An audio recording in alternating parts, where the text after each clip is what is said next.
Hello and welcome to a brand new episode of Tech Toys with Ankit Vengurlekar. We have with us today Ankit Vengurlekar, that is the real me. No, this is guys, come on. Okay. Ankit Vengurlekar. Who is this imposter? Guys, this is the duplicate special of Tech Toys, which is why you have the real Ankit Vengurlekar, the real tech guru Ankit Vengurlekar, the real Slim Shady, and you have Ankush Vengurlekar, who is my twin brother. So welcome on the show, Ankush. Thanks, Ankit. Good to have you here. My God, never thought this would be a reality. Really? Mom, look, we're on TV. Right, so on this week's duplicate special of Tech Toys, we're going to help you identify the real McCoy among all similar specs, similar looking gadgets. But before all of that, let's throw some light on this brand new breed tablets that we are seeing in the market. Last week we reviewed, Ankush, the Beetle Magic, the first one to break the 10,000 rupee barrier, and the Reliance 3G Tab. And this week we are seeing but then we also saw the launch of the Mercury tab last week, right? Which is a sub 10,000 tab, 9.5 grand, running Android 2.3, and which is pretty neat for an entry-level tab. Okay, but today on Tech Toys, first up, we are going to talk about the big daddies of the tablet space, tablets that have just launched in the last week or so, and all of them are running Android Honeycomb. Okay, so I have with me the Motorola Zoom, which was apparently the worst Android Honeycomb tablet. That's right. And I have the Samsung Galaxy Tab, which was not the first, but definitely the best of the lot. Well, we'll wait and watch if that's the truth. But let's first go and check out the specifications for Motorola Zoom and Samsung Galaxy Tab 750. Like most Bollywood films, Samsung products are usually inspired by Apple. But unlike the Indian versions of Hollywood blockbusters, Samsung is putting up a good show with its latest tablet, the Samsung Galaxy Tab 750. Okay, so it's a wannabe iPad with its 10-inch screen, but Google's Android 3.1 Honeycomb, customized for tablets, does manage to give iOS the shivers. The 1 GHz dual-core processor is super fast and renders 3D graphics smoothly. For the self-obsessed, Samsung gives you a 2-megapixel front-facing and a 3-megapixel rear camera. And for those who love shooting videos, the tablet comes with HD video recording with a 720p resolution. 3G and Wi-Fi helps you stay connected with friends and family. The only bummer with the Galaxy Tab 750 is the lack of a USB port. Elementary, my dear Samsung. That said, for 36,200 rupees, it's a hot buy.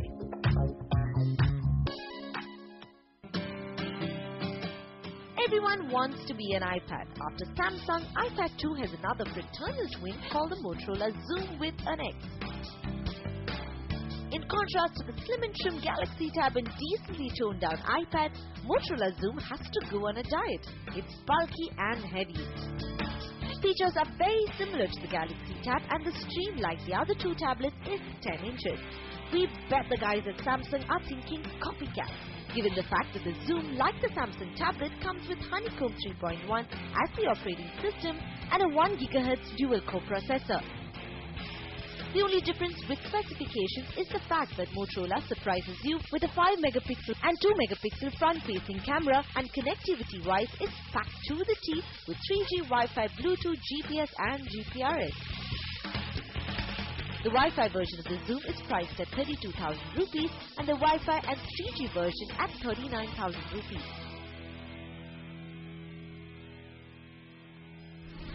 My God, so you've seen both the tablets out there. They look like Kumbh Mele mein bichhade hue bhai. You know, the typical cliche in Bollywood movies. But there's hardly any difference when it comes to specifications, be it the processor. Okay, little bit of difference in the camera resolution and stuff like that. But screen resolution, hardware, software. Dude, you cannot rule out the difference in hardware. I mean, this thing is 180 grams heavier. How can you rule this out? I mean, this is so much heavier, you can feel it. Okay, once again, I know you're into tons and tons of grain procurement and all, but 180 grams doesn't make a difference. That's a lot. You're going to be traveling, you're going to be reading your ebooks, you're going to watch your videos and photos on this. It really matters. Having said that the specification for both screens is identical, what Samsung has done with the screen, and it's beautiful.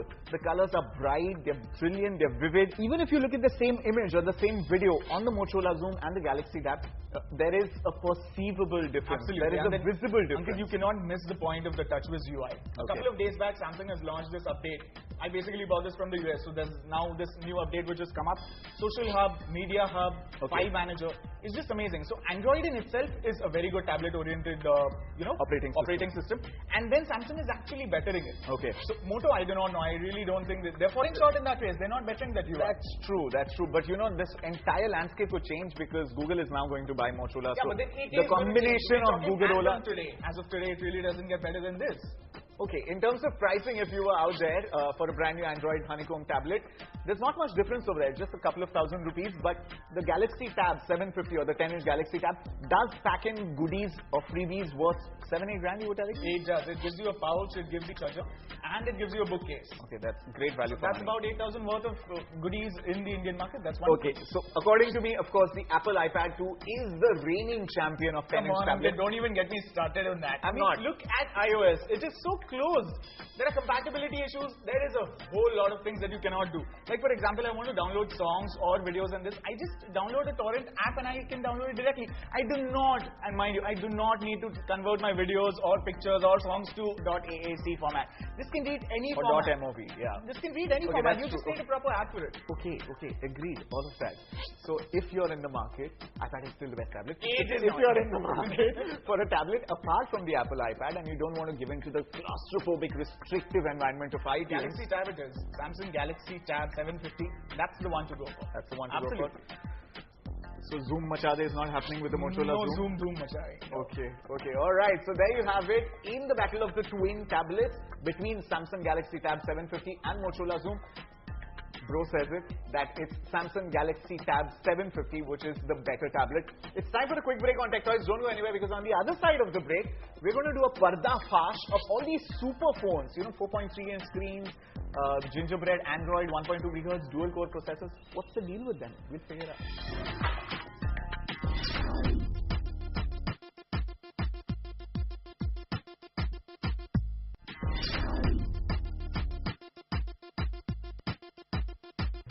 Welcome back. You're watching Tech Toys Duplicate Special with Ankit and me.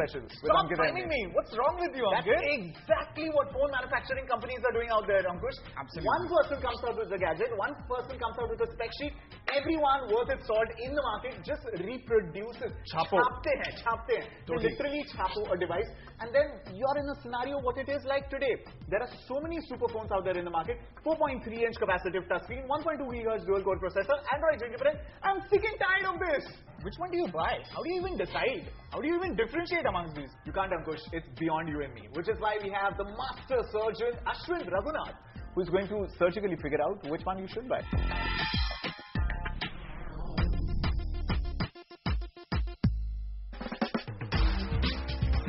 Well, two heads are supposedly better than one, so technically two cores must be better than one, right? Well, in this boxing match, we have three dual-core phones that are fighting it out for some space in your heart. Meet today's contenders: Samsung's heavyweight Galaxy S2, LG's Alpha phone, Optimus 2X, and HTC's spellbinding sensation. Who will win this round? Before we go ahead, let's weigh them up. From Samsung's Constellation comes along their best, the Galaxy S2, and this is set to dazzle you with a 4.3-inch AMOLED screen, which is simply a delight to look at. Period. There's nothing better. The phone sports standard smartphone essentials like accelerometer, gyroscope, proximity sensors, geotagging, and powering all this is Android's latest 2.3. The brightest feature, however, is the dual-core 1.2 GHz processor. The phone has 16 or 32 GB memory, and that can be expanded as well. The camera is top-notch with 8 megapixel, LED flash, face and smile detection, and the video recording is a full 1080p. All in all, loaded. From making plastics to smartphones, LG's transformation has been phenomenal, and the LG Optimus is the leader of the smartphone pack. Optimus is slightly heavier than the S2. The screen is smaller at 4 inches with a resolution of 100 pixels, which is quite good, and also has inbuilt 8 GB memory, which can be expanded. The camera is a meaty 8 megapixel one and shoots videos at full HD. Powering this Optimus is a 1 GHz dual-core processor and Android 2.2. LG says 2.3 update should be out soon. The phone feels quite sturdy to hold in your hand. HTC's sensation is the glam star among all three and is a true newsmaker. We are talking about a larger-than-life screen of 4.3 inches, a spell-binding resolution of 540 by 960, and all this is powered by a 1.3 GHz dual-core processor and an Adreno graphics processor for better images and videos. The cameras enable 8-megapixel one, along with full HD recording. The device packs 1 GB storage along with expandable memory. But the Android you see here isn't like the rest. There's a special HTC dressing up with HTC Sense, which is practical eye candy. Three beasts? Which one? Let's make our life simpler. The LG Optimus pales in comparison with the S2 and the HTC Sensation in terms of hardware capability. Sensation and S2 both have excellent displays, and both these phones have better processing speed, while the LG Optimus is just a 1 GHz dual-core processor. So, we drop the Optimus from this race. That leaves us with two big boys, the Galaxy S2 and the HTC Sensation. Here's what they have in common. Both have Android 2.3, both have a 1.2 GHz dual-core processor, their screens are excellent, both have 8-megapixel camera, though one is heavier, and the S2 has better inbuilt memory and is thinner. So hardware apart, what decides today's winner is the user experience. Both phones run for Android, but what is complete delight is the customized HTC Sense user interface. Sense adds a complete new dimension to Android and actually makes Android enjoyable. The multiple screen feature is excellently implemented and is actually usable without you having to swim across dozen screens. Special widgets that are a part of Sense make data easier to access, and the animations that come along with Sense, coupled with a great graphics processor, set the Sensation apart from the rest. Some of the minor most beautiful features are the quick start feature, restoring phone to what you were browsing with. While the phone is a bit heavier than the S2, it feels sturdy with its metal construction and is a delight to hold. While the S2 is an equally capable beast, today's winner goes by the usability parameter. The S2 is a close second to the HTC Sensation. Right, so Samsung Galaxy S2, undisputed champion of the superphone category right now. You know what Samsung is doing is absolutely commendable. You know, since the first iPhone came out, Ankush, way back in 2006 or 7, this is the first time that Samsung is setting a hardware benchmark, and now with the new iPhone 4S or iPhone 5 that comes out, Apple iPhone is going to play catch up. How cool is that? Where does this stop, Ankit? I mean, seriously, 1 gigahertz, 1.2, 1.3, 1.5, where do you stop? Quad-core processor. I mean, I've been using an Xperia X10 for the last couple of years, and it works just fine. What all do you need in a phone? Ankush, What are the functions that you need? No. These companies who are spending millions of dollars behind advertising and making new products, they don't like consumers like you. They don't like consumers like you. They don't want to talk to you because they are making everyone lust after their brand new smartphone. They want people to change their phones in 6 months. 6 months buy a brand new phone. Which is why these dual cores and gigahertz processor wars are on.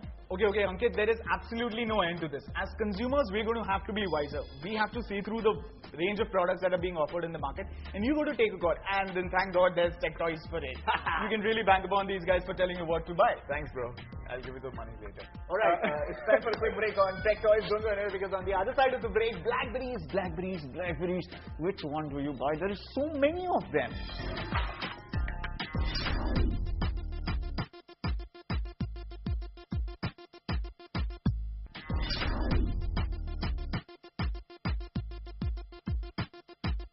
Welcome back. You're watching the duplicate special on Toyz, where I'm co-anchoring the show with my twin brother Ankush Vengurlekar. It's a fun show because we are helping you decide which gadget to lay your bucks on out of all the similar styles, similar spec models out there in the market. Chapo.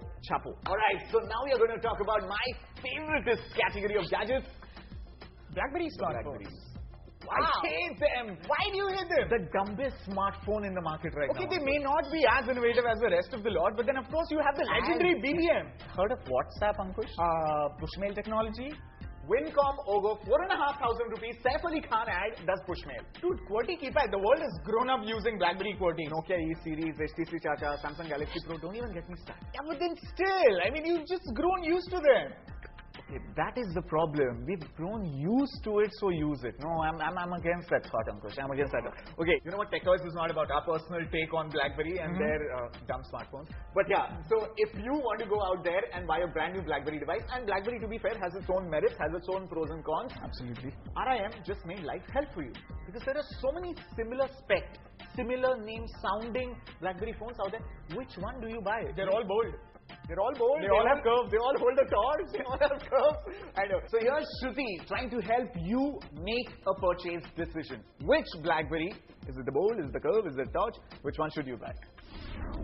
Okay, so I've come to the conclusion that buying a pizza and getting a phone are pretty much the same things. 100 different varieties on the menu, each sounds better than the other, and there's no one perfect answer.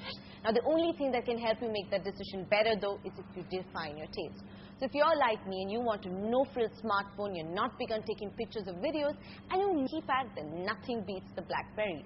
And what's on BlackBerry's smartphone menu? The 9810, the 9800, the 9900, the 9300 and the 9780. Now, looking at the expression on your face, I bet you're thoroughly confused.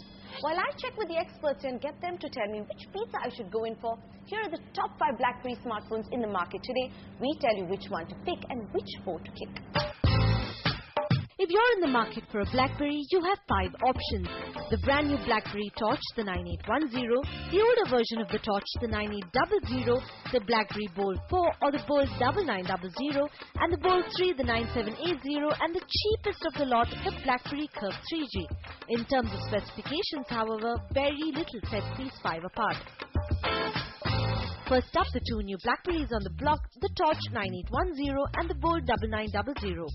Both these phones run on the new OS 7, comes with 1.2 GHz processor, a 5 megapixel camera with HD video recording, 768 MB onboard memory, and a 640 by 480 display resolution.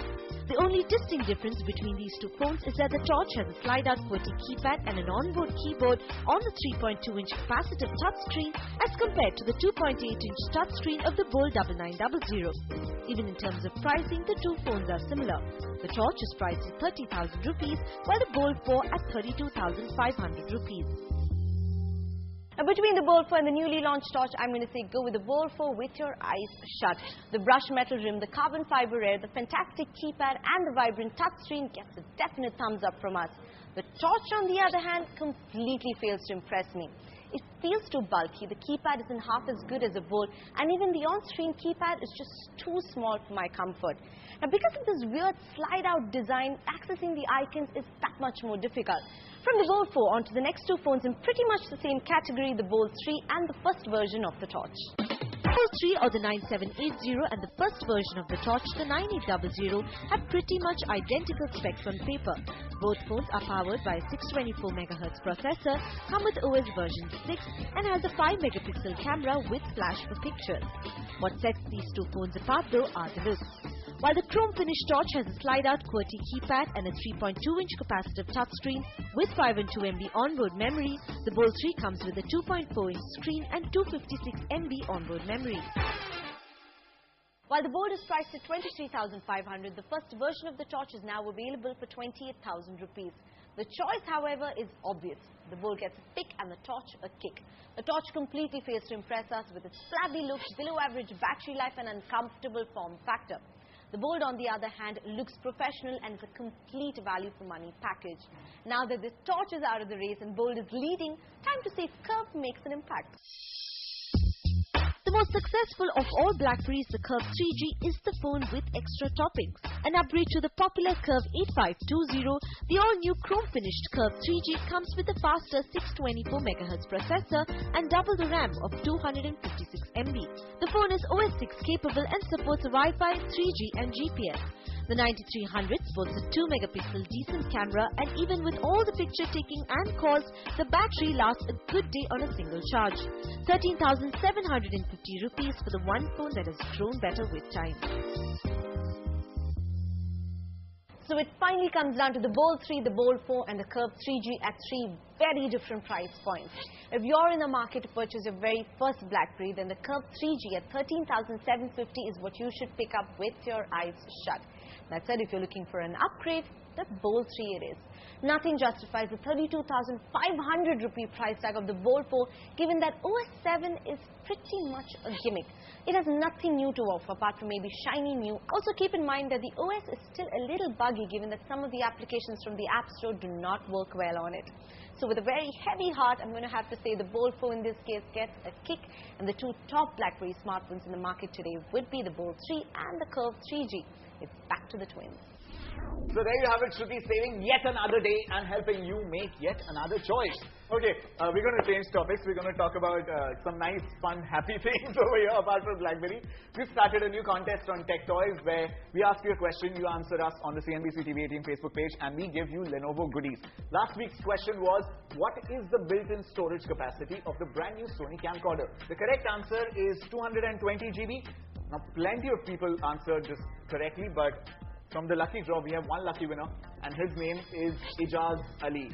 So, Ali Saab, you can celebrate a fantastic Eid. We are sending this beautiful Lenovo multimedia headset your way. And now, ladies and gentlemen, time for this week's question. You stand to win a brand new Lenovo multimedia headset. It's really cool. The sound quality is really good, and you can also chat on Google Plus and all those services. And the question is, which is the lightest and slimmest tablet currently on the market? I'll just give you a hint. It's my favorite tablet. To send in your response to the query question, go to the CNBC TV 18 official Facebook page. You'll see a separate tab called Tech Toys Contest. Go over there, write in your answer, and just sit and pray that your answer gets selected. That's right. That's all we have for you on this week's edition of Tech Toys. Like always, you can go to facebook.com/techtoys with a Z. Send in your queries, feedback, how did you like a duplicate special, whatever you want to know, whatever you want to tell us, just right over there. You can also follow the entire Tech Toys team on Twitter and my random ramblings. Twitter handles are down here. Alright, it is time to say adios to the amigos, and next week onwards we will have our regular co-anchor, resident Dirk, Suresh Venkat, back in the game. Thanks bro. Nice having you on the show. Thank you. Alright, till next week then. Peace.